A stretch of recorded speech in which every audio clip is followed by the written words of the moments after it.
Tabby. And I'm Caitlin, and for this week's Minisode, we are going to be covering the bonus prequel to Promises and Pomegranates, which is called Sweet Sin, and then there's also a bonus epilogue.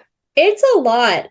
Like, if you listened to last week's episode, you already know this is a dark book, but somehow this 16,000 word novella really just blows it out of the water. I think it's because it kind of reiterates how fucked up the start to their relationship was.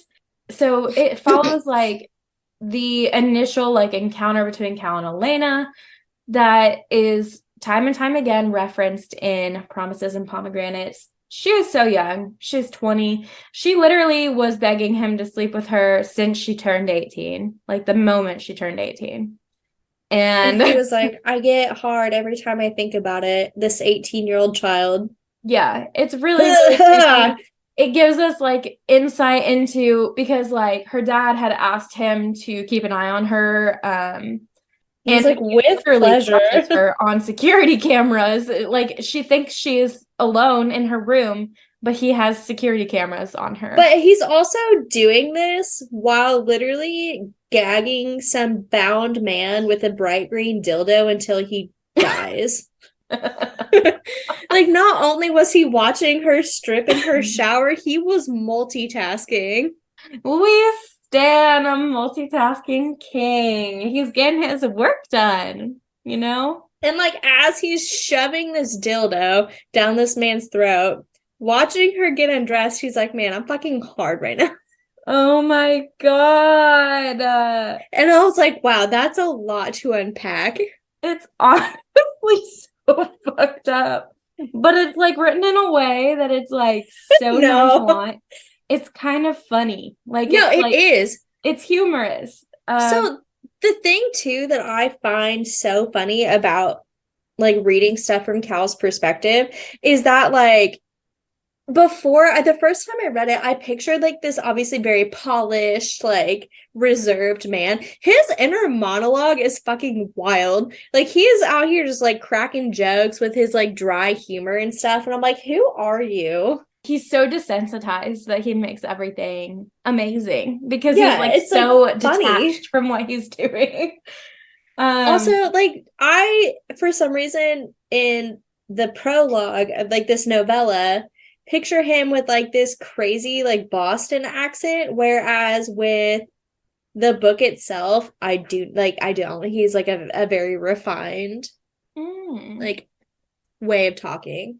Yeah, I mean, I assumed that they both kind of had Boston accents because that's kind of where they're from, but it just doesn't match his persona. You're right. But that's how I envisioned it. I don't know. Which he very well might not have a Boston accent, so that's not where he actually was born. Right. Wasn't he raised in California? Or am I don't remember. I don't remember either. Actually. I'm probably making that up. Maybe. Is it because his name's Cal? Cal in California. That's not why I thought it. Some other award-worthy insane moments. So Elena, she leaves one of her relatives, her grandfather's funeral. Oh, it was her grandfather, that's right. So she leaves with Cal because Cal's putting his mark on her in front of Mateo because he really sucks. So they get in the car and Elena is trying to seduce this man. She straight up just started seducing him, touching herself in the passenger seat of his car, and then climbs on top of him and is like, yeah, we're gonna bang in his car. Absolutely just forces herself. Yeah. I was like, girl. It's actually really cringy. Love yourself a little bit more, please. Yeah, and he also just kind of bites her and drinks her blood for the first time. So casually too. And she was like, I kind of like that. The part that was absolutely just disgusting to me was later on when they were getting ready to actually do it, in her bedroom. Mm-hmm. And he was like, I tore open the mutilated flesh with my mouth. And I was like, oh, I really hated that.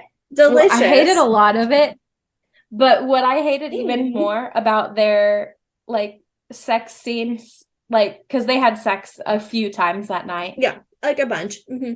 and this was, I believe, right after he carved the K into her thigh.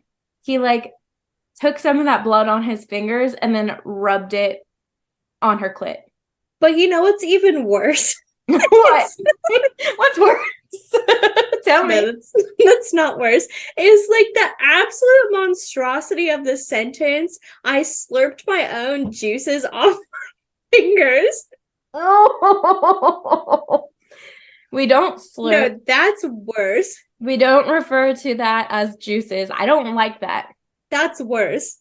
I'll agree with you. That is worse.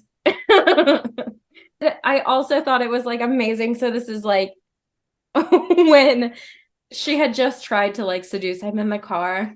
He was like, yeah, okay. And he ties her wrist behind her back and then I was shoves like, her out of the ooh, car. bondage. Nope, just kidding. And she's just like, oh my God, how embarrassing. And just kind of walks into her house like that.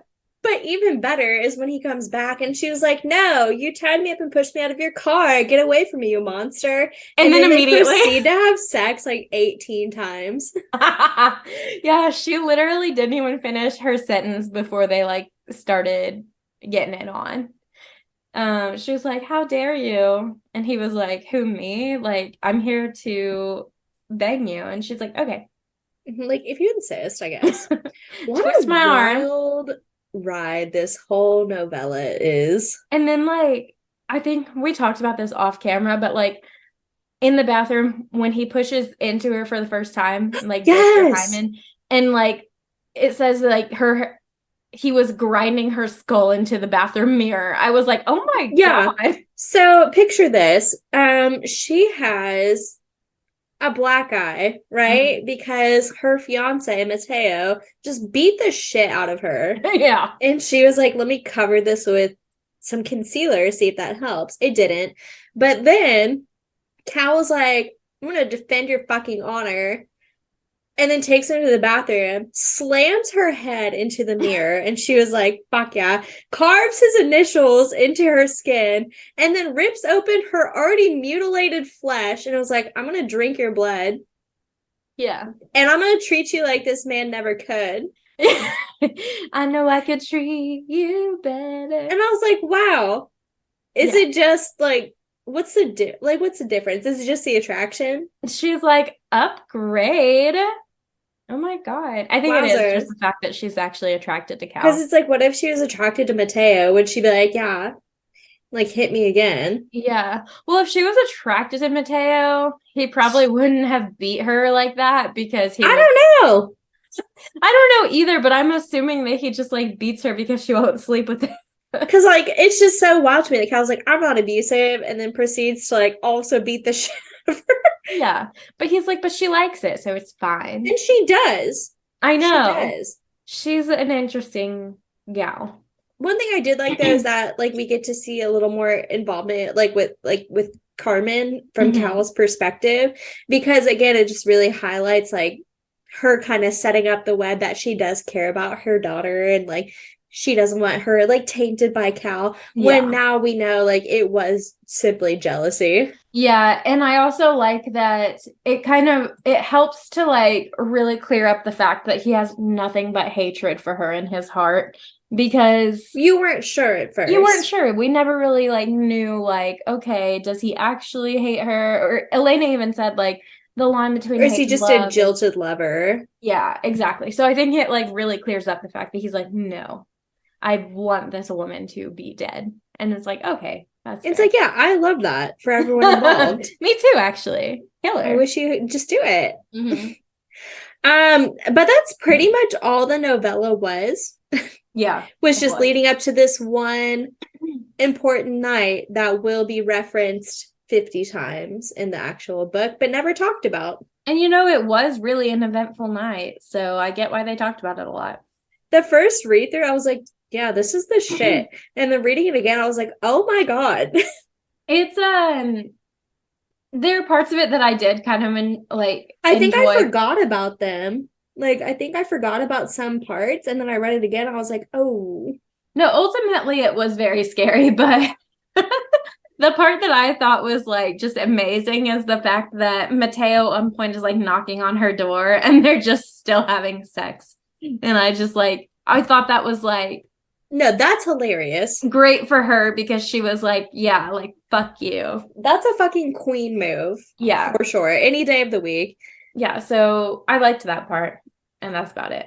I have like conflicting feelings about the epilogue that she also released because it's like I said in last week's episode, I love the relationship between Cal and Riley. I do too. I think it's so sweet. I love that they talked about it in the epilogue, the extended epilogue, and that, they touched on him like helping her and like trying to protect her as much as he can in his own way. But then like turns around and is like, yeah, I'm gonna go impregnate my wife really quick, BRB. Yeah. I'm not surprised. I'm just disappointed. Like, It felt like such a regression of character. yeah. But really it's not. It's not because like they never actually like turned into more reasonable No. No, they never learned. people.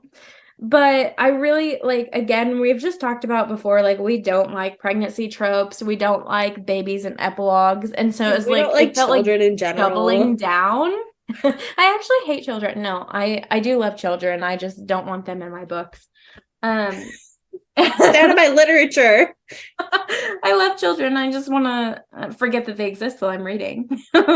Super I cash. really just like, I feel like it was kind of doubling down on the one thing that I personally like don't like in epilogues. And so that's probably why I really didn't like it that much. Again, it just, to me, it felt like him being like, let's see if I can do it again. Yeah. And it's like, oh, well, that's not really a reason But to then have a Elena child. was like, yeah, let's do it. Like, let's have a million babies running around here. And I was like, okay. I guess. Like they're happy. Yeah, absolutely. It's like let them be freaks in their own house and whatever. What I think is wild though is that they do continue to act like that even while she's pregnant. Like they continue to do like these absolutely crazy things to each other. And it's like that can't possibly be healthy. Well, no worries. He's a doctor. He's a doctor, yeah. But like also it's like you have children in your home now. You Yeah, they were fucking like heathens. he was like, don't wake the baby or we won't be able to like Make another continue one. fucking. And she was like, you're so right. Like, oh God. Gross. Anyway, I love that book. Parents, Really you good. deserve to get a little freaky. I'm sorry that you have to consider Like, sorry your baby's ruining your sacrificial, like, cult sex. ritual.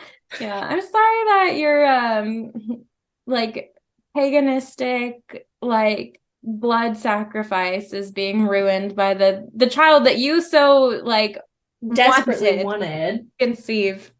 Anyway, really great epilogue. Love that. She actually did this for like, I think it was for like a charity thing. Wow, really giving back to the community with this one, Sav. Oh yeah, in multiple ways. In multiple ways. Love that she did it. I'm glad that we got to see what happened that night and get some closure there. Still wild, but what are you gonna do?